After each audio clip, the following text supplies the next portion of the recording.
Hello everyone, welcome back to my YouTube channel. My name is Jagriti and I'm a cabin crew.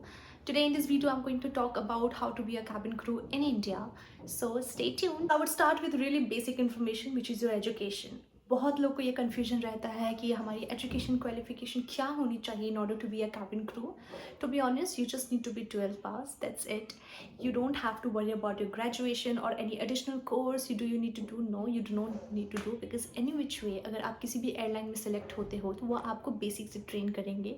आप कोई भी additional course करने की ज़रूरत नहीं है. There are many institute in the market which will claim कि आपको ये करना बहुत ज़रूरी है, बट बिल्कुल नहीं. I have been in two those institute and this is my personal experience. अगर आप कैबिन क्रू के लिए जा रहे हो, you need to have some basic information about it.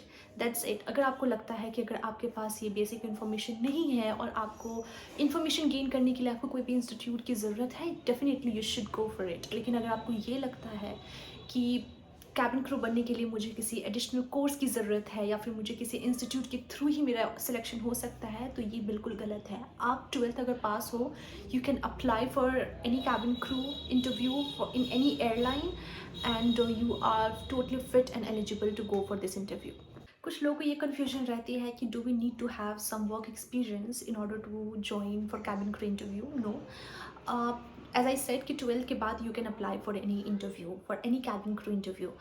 So it is totally clear कि you don't need to have any work experience in order to be a cabin crew. Airline loves to hire fresher, I guess. So don't worry about that.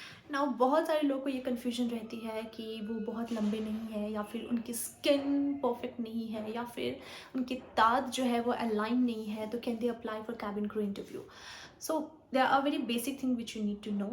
Airline doesn't mean to hire only perfect, tall, pretty cabin crew. No, उनका ऐसा कोई concept ही नहीं है market में. They just need to have a height requirement for the safety reasons. India में अगर आप cabin क्रू बनना चाहते हैं, 155 centimetre is the minimum height you need to have. अगर आपके पास 155 सेंटीमीटर और आप अबव हो उसके, you can apply for cabin crew interview. Every airline has different height requirement. अगर आप मैं इंडिगो की बात करूँ तो IndiGo hire crew who has 155 centimetre. However if you will go for Air Asia they might need more.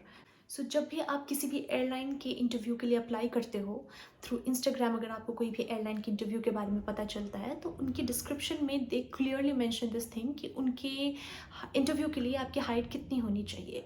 So as I said 155 centimetre might be for IndiGo but not for Air Asia और for Vistara. So they might need more. तो अगर आपकी height requirement आप अपनी check करके जाइए कि अगर आप एयर एशिया के लिए सपोज आप अप्लाई कर रहे हो तो उनकी देखिए कि उनकी हाइट रिक्वायरमेंट क्या है और उसके अकॉर्डिंग आप जा सकते हो. So that's it for the height. Nothing else is there for height requirement. However, if you are 155 centimeter, be assured that you can apply for cabin crew.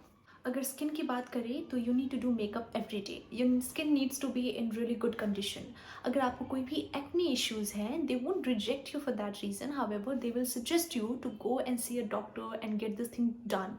Because आप रोज़ रोज़ मेकअप करके आपकी स्किन ख़राब हो ही जाएगी अगर आपकी स्किन ऑलरेडी अच्छे कंडीशन में नहीं है. तो अगर आपके पास थोड़े से एक्ने मार्क है, then trust me that's not a problem. You can totally go for the interview. However, airlines are really particular about scars. So जो scar test करते हैं, that depends on their uniform. So any part which is exposed in uniform, they are particular about those areas. That area needs to be clean. अगर आपके कोई बहुत major scars है burn के या फिर इंजरी के या फिर कोई एक्सीडेंट हो गया, अगर उसके कोई भी स्कार्स है ऑन योर फेस और maybe on your arm, so they might ask you to get this thing done. आपके स्कार्स छोटे हैं then you can apply for it. That won't be an issue. अगर ये बहुत ज़्यादा visible नहीं है या फिर बहुत ज़्यादा हाईलाइटेड नहीं है then you can apply for it.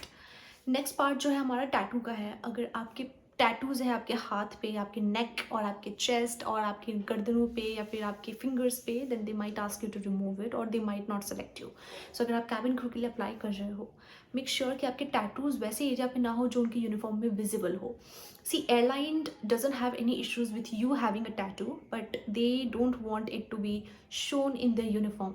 सो अगर आप यूनिफॉर्म पहन रहे हो, अगर आपके जैसे इंडिगो की जो यूनिफॉर्म है या फिर स्पाइस जेट की यूनिफॉर्म है, इट्स स्लीव हाफ स्लीव है, आपके हाथ पे अगर कोई टैटूज है they might ask you to remove it और they might not select you. तो आप उस बेसिस पे आप सेलेक्ट कीजिए अपने टैटूज़ अगर आपको बनवाने हैं. तो don't make it in those areas जो आपके इंटरव्यू में हैम्पर कर सकते हैं. ऑल्सो आपको अपना वेट भी चेक करना होगा अगर आप इंटरव्यू के लिए जा रहे हैं, क्योंकि airlines does calculate your BMI during their interview process.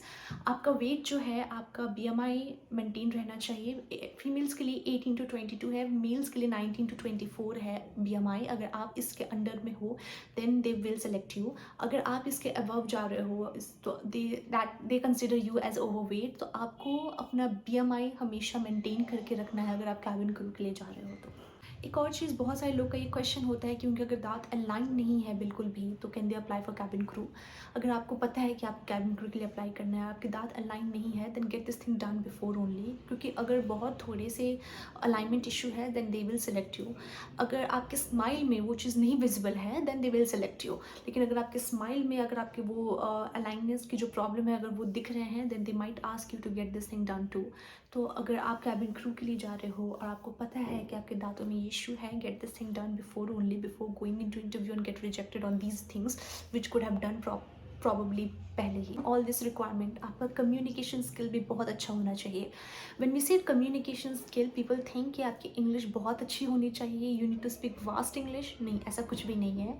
Communication means आप जो भी बोल रहे हो सामने वाला समझ सके। अगर आप इंग्लिश में बात कर रहे हो, you need to speak normal English, very basic English which is easy to understand by anybody, no matter somebody who is not English speaker, but that person can also understand कि आप क्या कह रहे हो.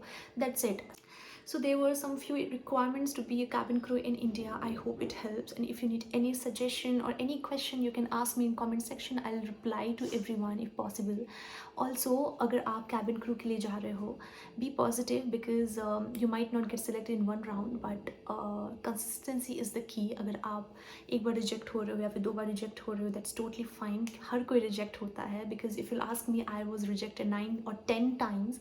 सो इट्स टोटली फाइन। अगर आप journey में हो तो don't lose hope, because it takes time to get selection and everything, but at the end it will all worth. So stay happy, stay positive, and if you are going for any interview, good luck from my side and take care. Bye bye.